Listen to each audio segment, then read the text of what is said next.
એ હંમેશા થોડું કઠોર હોય. સાચો માણસ હોય ને, સાચો કોઈ ભક્તિ કરતો હોય કે કોઈ સાચો માણસ હોય ને એની પરીક્ષા થતી જ હોય હર હંમેશા. સમય એવો આપણી હોસ્ટેલમાં બધી રીતે તમને મજા આવે, ખાવા પીવાનું હોય, રહેવાનું હોય, કે અમે રહીએ તમારા પરિવારની જેમ રહા, પણ થોડુંક તમને અઘરું ચો લાગે છે ખબર છે? ભણવાનું થોડું ટાઈટ પડે, વસન ખૂબ કરવું પડે આપણી હોસ્ટેલમાં. અને એનો મુદ્દો શું છે એ આજ બાદ થોડો સમજાવવાનો મને ખ્યાલ કે જેટલે જાતો શું ફાયદો તમારે થાય. આપણે હારામ હારી અત્યારે સરકારની સ્કીમ ચાલે બરાબર, આવ હારામ હારી ખૂબ ઉપયોગી. પહેલી વાત તો એ છે કે આજના સમયમાં હિંમત ના હારે એ ચાલે. પહેલી તો તમારી હિંમત હોવી જોઈએ, કઠોર હિંમત, કોઈ દિવસ ના હારવું. જે થવું હોય થાય છેલ્લે, પણ હિંમત ક્યારે ના હારવું. અને સમય સારો કે ખરાબ તો દરેક નો આવે, એ તો આપણે મનુષ્ય અવતાર છો ને, એટલે સારો કે ખરાબ તો આવે જ.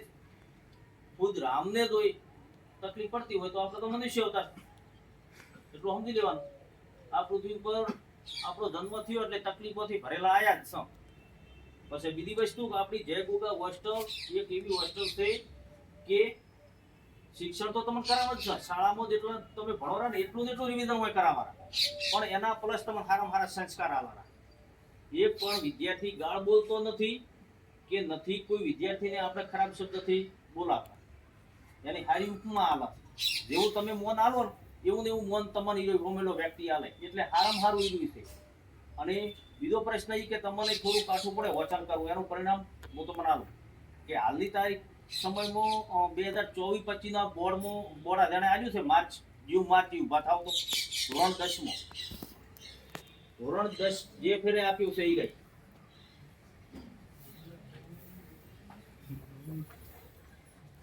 હવે થોડા ઓછા અવાજે બોલતો એટલે તમને થોડો ખ્યાલ પડે. કેટલા ટકા આયા ભાઈ તારે? ભાઈઓ 85%. તારે 72. ભાઈ કલ્પેશ 80%. બોલે તો ફટાફટ. હવે એક ઉપર 70 થી ઉપર થી એટલા વગડી ઊંચી કરો તો 70 થી ઉપર થી એટલા. હવે આપણી હોસ્ટેલમાં ફાયદો શું થાય છે ને એ તમને કહું. હવે તમે બેહો. હવે એના આગલા વર્ષની અંદર 23 અને 24 ની અંદર એ ઉભા થાવ તો એના આગલા વર્ષની અંદર ઉપર મોટું દેખાય ભાઈ. આગલા વર્ષની અંદર અરે વિદ્યાર્થીઓ હતા બધા, એમનું રિઝલ્ટ 70 થી ઉપર થઈ જાય. 70 થી 90 હોય બેસી જાવ.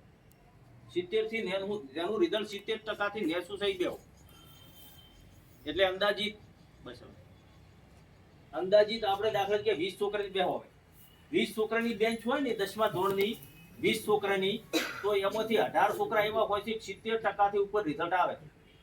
હવે એનો ફાયદો કેટલો થાય છે? સારું અસર કરાવો છે એનો ખબર છે? અત્યારે શિષ્યવૃત્તિ સરકારી મળે, તમને ખબર છે કેટલી મળે છે? 25,000 રૂપિયા તમને અત્યારે મળે. 12માં કેટલા મળે? 12માં કેટલા આલે છે?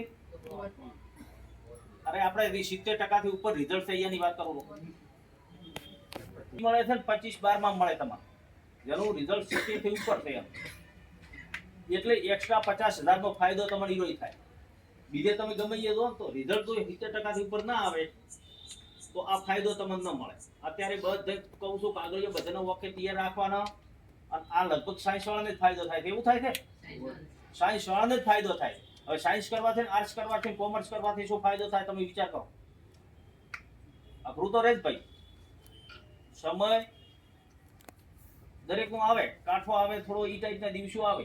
હવે તમે સાયન્સ કરો તો કેટલો ફાયદો? 50,000 રૂપિયા તમને મળે, પ્લસ તમારું સારું રિઝલ્ટ તૈયાર થાય. સારું રિઝલ્ટ તૈયાર થાય ત્યારે તો તમે સાયન્સમાં જ જઈ કહો.